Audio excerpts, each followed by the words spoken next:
Today's topic is hydrides of group 15, that is nitrogen family. Their general formula is MH3. Like NH3 is ammonia, PH3 is phosphine, ESH3 is arsine, SBH3 is stibine, BAH3 bismuthine. Except these, here are some other hydrides like N2H4 hydrazine, N3H hydrazoic acid, P2H4 diphosphine, AS2H4 diarsine. They are generally prepared from the binary metal compounds, either the reaction with water or with dilute acid. Like we have taken here calcium nitride, which on reaction with water forms ammonia and calcium hydroxide. Similarly, calcium phosphide on reaction with water forms phosphine and calcium hydroxide. The binary compounds of zinc on reaction with HCl form the other hydrides. Here the the compound can be AsSb, Bi, that is arsenic, antimony and bismuth. Next is their structure. All these hydrides are pyramidal in geometry, like as we have written here nitrogen, the 3 bond pair and 1 lone pair. Similarly in pH3, 3 bond pair and 1 lone pair, all are having pyramidal geometry, but the bond angle decreases continuously as we move down the group. The main reason is that down the group electronegativity of the element decreases. So if we compare NH3 with pH3, then NH3 has bond angle 107 and pH3 is having 94. This is because nitrogen is more electronegative in comparison to phosphorus. If nitrogen is more electronegative, then it attracts the shared pair of electron towards itself more than the phosphorus, right? In this case, the two electrons of this NH bond are present closer to nitrogen, but in case of phosphine, phosphorus attracts the shared pair of electron to a lesser extent, and these are not as much as close to the phosphorus as they are in ammonia. So here the electrostatic repulsions are more between the bond pair of ammonia than the phosphine, because the distance A is smaller than the distance B, that is the distance between bond pair electrons of this NH bond pair is less in ammonia in comparison to phosphine.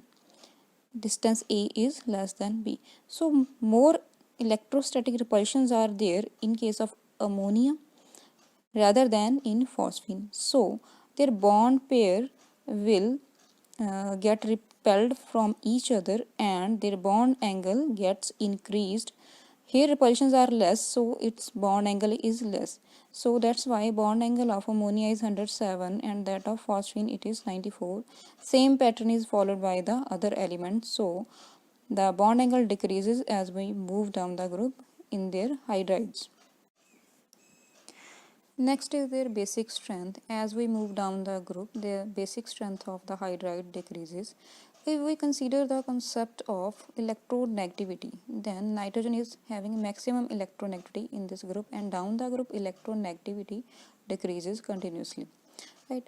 According to electronegativity concept, the nitrogen will hold its lone pair more strongly than the other elements, so nitrogen should not easily donate its lone pair, and nitrogen hydride, that is ammonia, should be least basic, but the result is exactly the reverse. This is due to the lone pair concentration on the each element. As we know, nitrogen is having maximum electronegativity, then it will hold its lone pair quite strongly in comparison to phosphorus. Then phosphorus lone pair will be little bit diffused in the environment, while the lone pair of nitrogen will be more concentrated on this atom.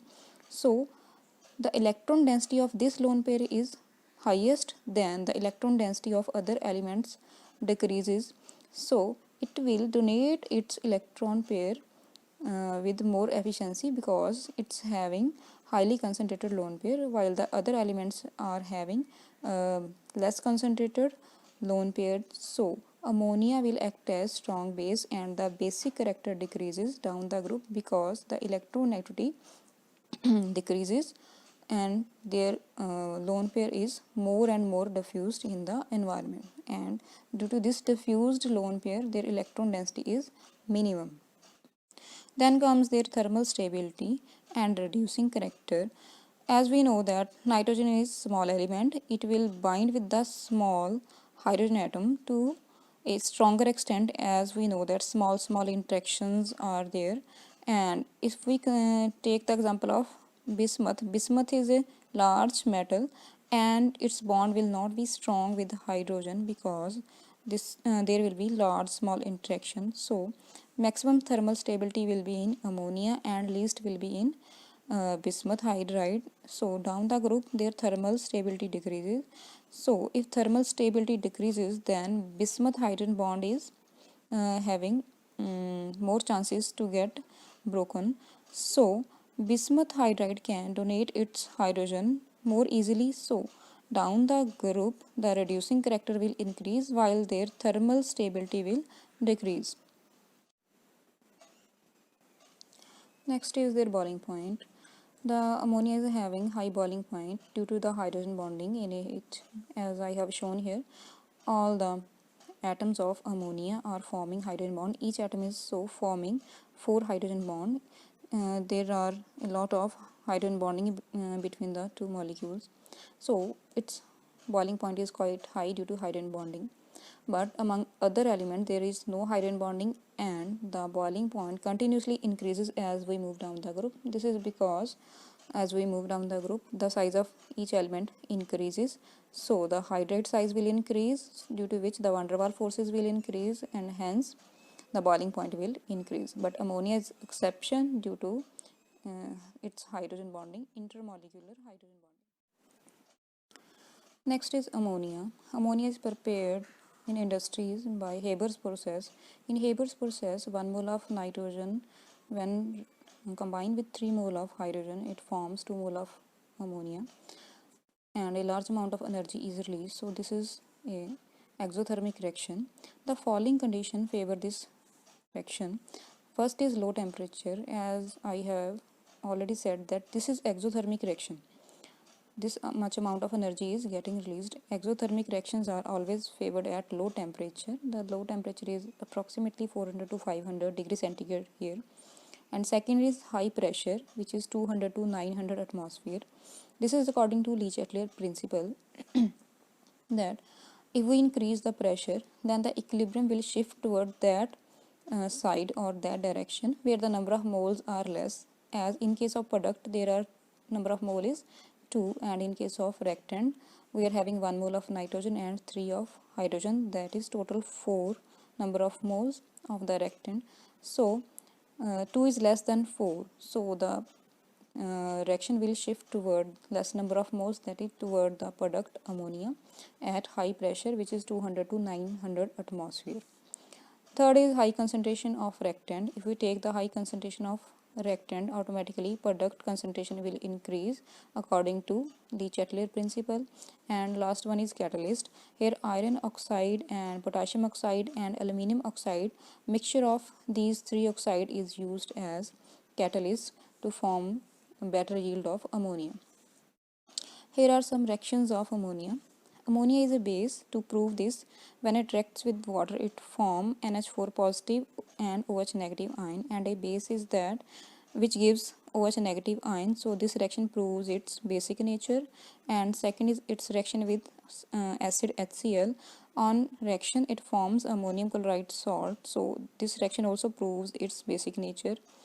And on reaction with metal like copper and silver, it forms coordinate complexes of this type like AgNH3 twice plus 1 charge on this coordinate complex, and with copper it forms CuNH3 4 to positive. This is used to test the copper in the labs, because when copper combined with ammonia it forms this type of complex and its color is deep blue. So if deep blue color appears, then this shows the presence of copper ions in our solution. It also combines or reacts with many nonmetals and their compounds, like on reaction with carbon it form NH4CN ammonium cyanide. On reaction with phosphorus it form phosphine and nitrogen, and on reaction with sulfur it forms S4N4. On reaction with H2S it forms ammonium sulfide. On reaction with chlorine it forms ammonium chloride and nitrogen add as side product. Right. Now further use of ammonia is it is used as solvent like water.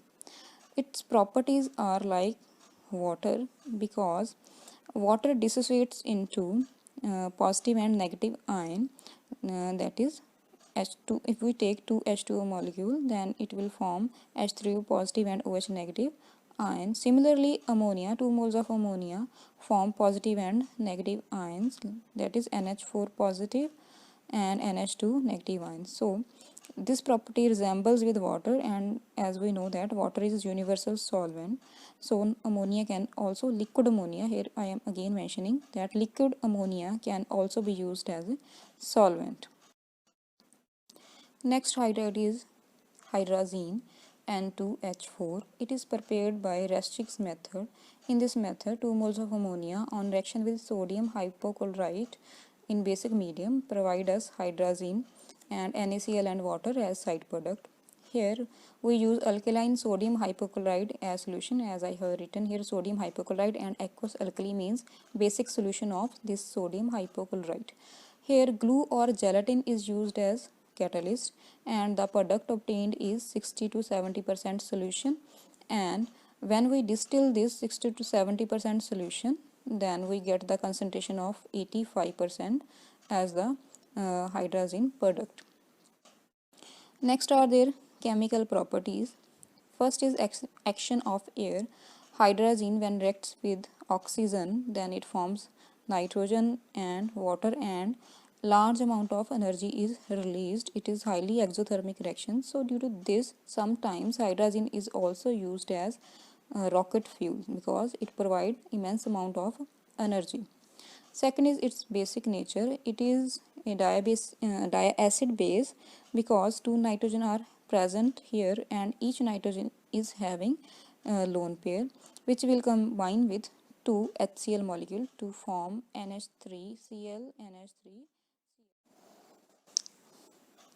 Next is its reaction with sodium. Sodium displaces one proton from this and it forms NH2, NHNA, and half mole of hydrogen gas is released. Next is its reducing property. It is a powerful reducing agent. When it reacts with the salts of many metals like silver and gold, it forms the pure metal. It reduces the metal salt into metal like AuCl3 on reaction with hydrazine form gold Au, and 3 mole of nitrogen and HCl are side product. Similarly, silver nitrate when reacts with hydrazine, it forms silver metal and nitrogen and nitric acid as side product. It also reacts with Fehling solution. Fehling solution is the solution which is used to distinguish between aldehyde and ketones, because aldehyde react with Fehling solution while ketones do not. So Fehling solution, which is copper hydroxide, on reaction with hydrazine form red color copper oxide precipitates and hydrogen and nitrogen water and nitrogen add side product. So it also reduces Fehling solution. Next is its structure. Its structure is little different because this nitrogen hydrogen, two hydrogen of this nitrogen are facing to up toward the author and are above the plane of the paper, and among these two NH bond, one hydrogen is above the plane and other is below the plane. This bond length, nitrogen bond length is 1.47 angstrom and nitrogen hydrogen is 1.04 angstrom.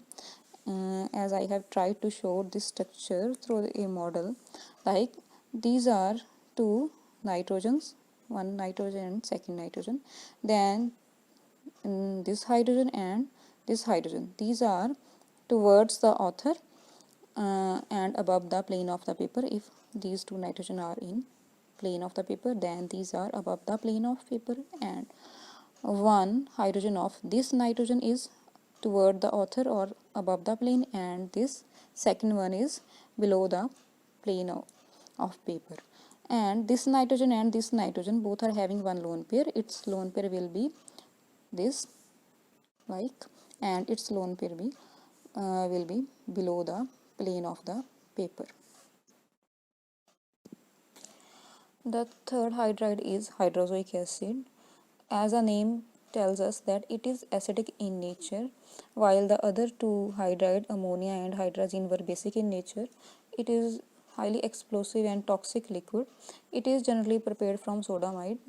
First, sodium and ammonia reacts to form sodamide NeNO2, which on its reaction with nitrous acid form NaN3, that is sodium salt of this hydrozoic acid. This NaN3 on acidification with some acid like sulfuric acid gives us the hydrozoic acid and sodium sulfate as side product. It is less stable compound and it decomposes easily. It easily decomposes to the nitrogen, 3 moles of nitrogen and 1 mole of hydrogen, and a lot of energy is released because delta H is negative in this case.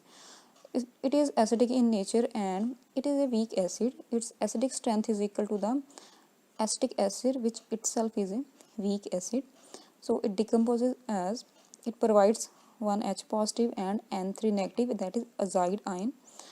So as it is acidic in nature, it also reacts with sodium hydroxide to form NaN3 and water, while it also reacts with magnesium to form magnesium nitride and hydrogen.